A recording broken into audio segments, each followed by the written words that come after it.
চেম্বারে অনেক পুরুষ রোগী আসেন। বিশেষ করে তারা বলেন যে আমার শারীরিক সক্ষমতা আগের তুলনায় অনেকটা কমে গেছে। আমি এই পর্যন্ত অনেক ডাক্তার দেখিয়েছি, অনেক মেডিসিন খেয়েছি। আমি অ্যালোপ্যাথি মেডিসিন খেয়েছি, হোমিওপ্যাথি মেডিসিন খেয়েছি, আমি ইউনানি আয়ুর্বেদিক মেডিসিন খেয়েছি বা কবিরাজের গাছ ওষুধ খেয়েছি, এমনকি আমি তন্ত্রমন্ত্র বা তান্ত্রিকের কাছে গিয়েছি, কিন্তু কোনোভাবে আমার এই সমস্যার সমাধান হচ্ছে না। তো এই যে সকল পুরুষ আসেন, সারা বাংলাদেশে যত পুরুষ আছেন এরকম, তারা এই সমস্যা থেকে কেন সহজে ভালো হতে পারেন না, আজকে সে বিষয়ে আলোচনা করব। আজকে ভিডিওর মূল টপিকস হচ্ছে যে সকল পুরুষ সহজে তাদের শারীরিক সমস্যা বা যৌন সমস্যাটা ভালো করতে পারেন না বা ভালো হয় না, কেন হয় না। এই ক্ষেত্রে আমরা যদি দেখি তাহলে চিকিৎসা বিজ্ঞানের ভাষায় এখানে দুইটি বিষয় থাকে। একটা হচ্ছে ওই সকল পুরুষদের চরিত্রগত কিছু মানসিক সমস্যা, আর একটা হচ্ছে স্বাস্থ্যকর কিছু শারীরিক সমস্যা। প্রথমে থাকবে যে কি কি চরিত্রগত মানসিক সমস্যার কারণে একজন পুরুষ সহজে সুস্থ হয় না বা ভালো হয় না। তার মধ্যে প্রথম নম্বর যে কারণ সেটা হচ্ছে বারবার চিকিৎসক পরিবর্তন করা। অর্থাৎ যে সকল রোগী শারীরিক অক্ষমতায় ভুগতেছেন তাদের একটা প্রধান এবং কমন সমস্যা হচ্ছে তারা কখনো কোনো চিকিৎসকের কাছ থেকে দীর্ঘমেয়াদী যে কোর্স বা ঔষধ সেবন করা, এটা তারা গ্রহণ করেন না। তারা যেটা করেন, দেখা যাচ্ছে হয়তো কোনো চিকিৎসকের কাছে গিয়েছেন, তিনি অবশ্যই একজন সুনামধন্য চিকিৎসক হতে পারেন বা একজন অখ্যাত চিকিৎসক হতে পারেন।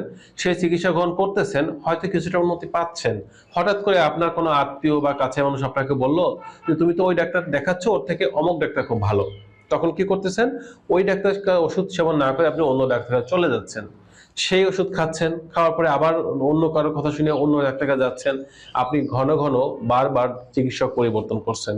এবং মজার ব্যাপার হচ্ছে, আপনি যখনই কোনো চিকিৎসকের কাছে যাচ্ছেন তখন তার কাছে কিন্তু আপনি নতুন রোগী হিসেবে আখ্যায়িত হচ্ছেন।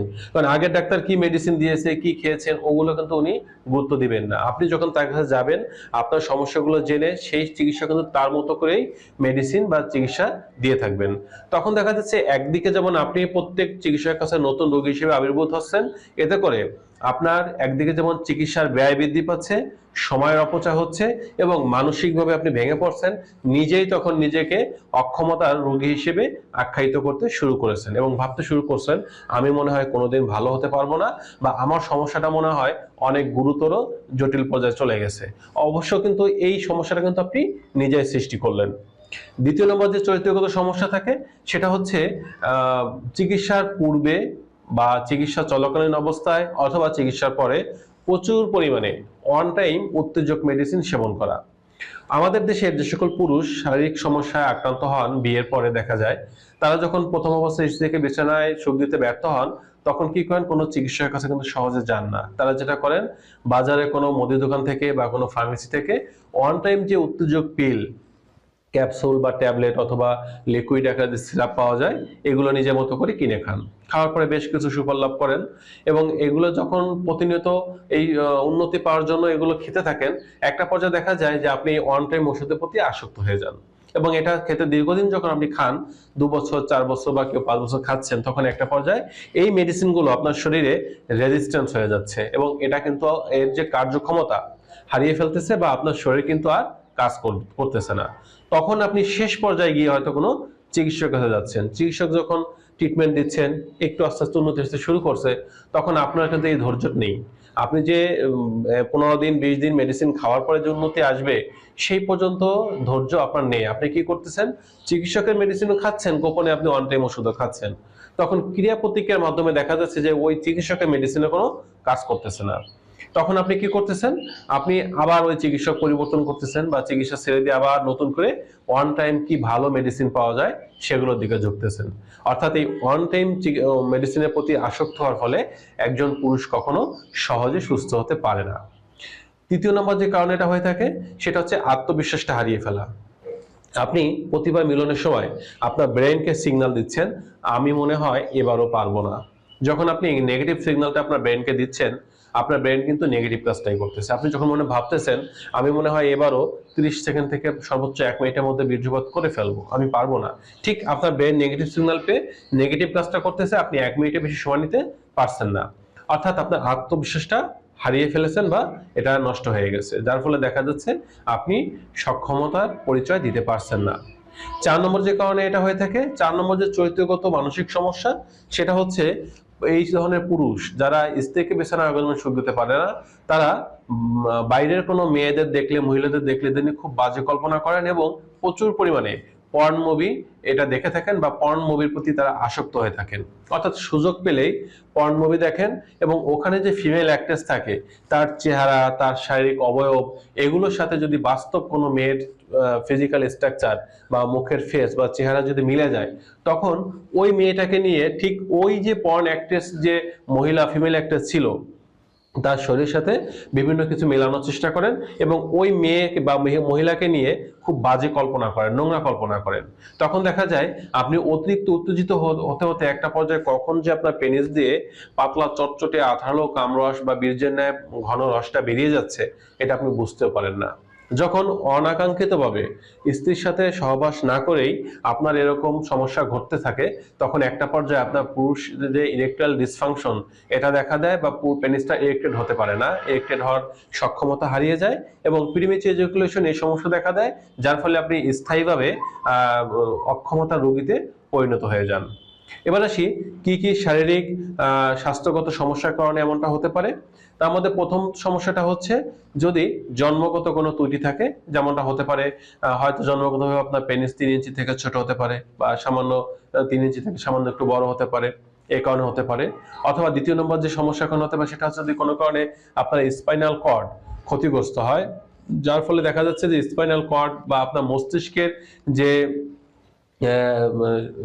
স্থায়ীভাবে যদি আপনার এই স্পাইনাল কর্ডটা ক্ষতিগ্রস্ত হয় বা মস্তিষ্কের সমস্যা হয়, তখন দেখা যাচ্ছে সেই কারণেও কিন্তু আপনার শারীরিক যে সক্ষমতা এটা কমে যেতে পারে বা কমে আসে। আর তৃতীয় নম্বর যে সমস্যার কারণে এটা হতে পারে সেটা হচ্ছে গুরুতর ডায়াবেটিসে আক্রান্ত হওয়ার ফলে যদি আপনার স্নায়ু নষ্ট হয়ে যায়, সেক্ষেত্রে কিন্তু স্নায়ু কাজ না করলে স্বাভাবিকভাবে তখন দেখা যাচ্ছে যে আপনার অক্ষমতার দিকে চলে যান বা অক্ষমতা হতে পারে। অনেক পুরুষ দেখা যায় যে তাদের ডায়াবেটিসের মাত্রা সবসময় বেশি থাকে এবং তারা দীর্ঘদিন ধরে অনিয়ন্ত্রিতভাবে জীবনযাপন করতে থাকেন, যার ফলে ডায়াবেটিসের সমস্যা চরম লেভেলে থাকার ফলে স্নায়ু নষ্ট হয়ে গেলে আপনার এই ধরনের অক্ষমতা দেখা দিতে পারে। আর 4 নম্বর যে সমস্যার কারণে এটা হতে পারে সেটা হচ্ছে যদি এমনটা হয় যে আপনি প্রোস্টেট ক্যান্সারে আক্রান্ত হয়েছিলেন এবং প্রোস্টেট ক্যান্সারে যদি সার্জারির পরে আপনার কোনো দেখা যাচ্ছে যে কোষের স্থায়ীভাবে ক্ষতিগ্রস্ত হয়, সেক্ষেত্রেও কিন্তু এমনটা দেখা দিতে পারে। আর 5 নম্বর যে সমস্যা কোন হতে পারে, 5 নম্বর যে শারীরিক সমস্যা সেটা হচ্ছে যদি আপনার গুরুতর কোনো হরমোনাল বা টেস্টিসের স্থায়ী ক্ষতি হয়ে থাকে, সে কারণে কিন্তু এমনটা হতে পারে। এবার আসি একটা কথাই আপনাদের বলবো ভিডিও শেষ দিকে এসে, যে একজন পুরুষের সমস্যা কিন্তু 2-1 দিনে হয় না। যদি আপনার বয়স 25 থেকে 35-এর মধ্যে হয়, তাহলে একটু নিজে চিন্তা করে দেখবেন যে আপনার সমস্যাটা কিন্তু 10 থেকে 15 বছর বা 20 বছর ধরে আপনি সমস্যা আক্রান্ত হচ্ছেন। এখন বিষয়টা হচ্ছে ভাই আপনি 20 বছর বা 15 বছর ধরে আক্রান্ত, এখন এটা তো আপনার 7 দিনে বা 1 মাসে তো সমস্যার সমাধান হবে না। আপনারা অনেক চটকদার বিজ্ঞাপন দেখেন, অনেক জায়গায় দেখানো হয় 7 দিনে 24 ঘন্টা রেজাল্ট, 7 দিনেই মুক্তি, 1 মাস সেবন করলে জীবনে আর মেডিসিন খেতে হবে না। পত্র পত্রিকা, বিভিন্ন ম্যাগাজিনে অথবা দেখা যাচ্ছে যে অনলাইনে অনেক প্রকার বিজ্ঞাপন দেখা যায়। আসলে আজ পর্যন্ত চিকিৎসা বিজ্ঞানের কোথাও পেলাম না যে একজন পুরুষ 24 ঘন্টার সমাধান পাবে বা 7 দিনেই মুক্তি পাবে, এটা আসলে এখনো পাইনি, যার কারণে আপনাদের তথ্যটা আমি অ্যাকুরেটলি বলতে পারলাম না যে ওটাই সত্য। এই জন্য এরকম কোনো চটকদার বিজ্ঞাপন দেখে বিভ্রান্ত না হয়ে আপনারা আপনাদের শারীরিক সমস্যা থাকলে একটু দীর্ঘমেয়াদী ট্রিটমেন্ট নিন। আপনাদের আশার বাণী হিসেবে এটাই বলবো যে একজন পুরুষের যে সমস্যাগুলোর কথা বললাম উপরে যেগুলা, এগুলোর 80 থেকে 90% আসলে দীর্ঘমেয়াদী চিকিৎসার মাধ্যমে কিন্তু এটা সুস্থ করা সম্ভব বা সুস্থ জীবনে ফিরে আসা সম্ভব। তো এই জন্য আপনারা চেষ্টা করবেন যে চিকিৎসকের কাছে যান তিনি ভালো হোক, সুখ্যাত হোক বা অখ্যাত হোক, তার নাম যশ থাকুক বা না থাকুক, সেই চিকিৎসকের আন্ডারে অন্তত 3 থেকে 6 মাস আপনারা চিকিৎসা গ্রহণ করুন। এর প্রতি সমাধান না হয় তাহলে আপনারা অন্য চিকিৎসক পরিবর্তন করুন, কিন্তু ঘন ঘন বা বারবার ডাক্তার পরিবর্তন করবেন না। এতে আপনাদের নিজেরাই নিজেদের রোগী হিসেবে আখ্যায়িত করবেন, অর্থের অপচয় হবে, সময় ব্যয় হবে।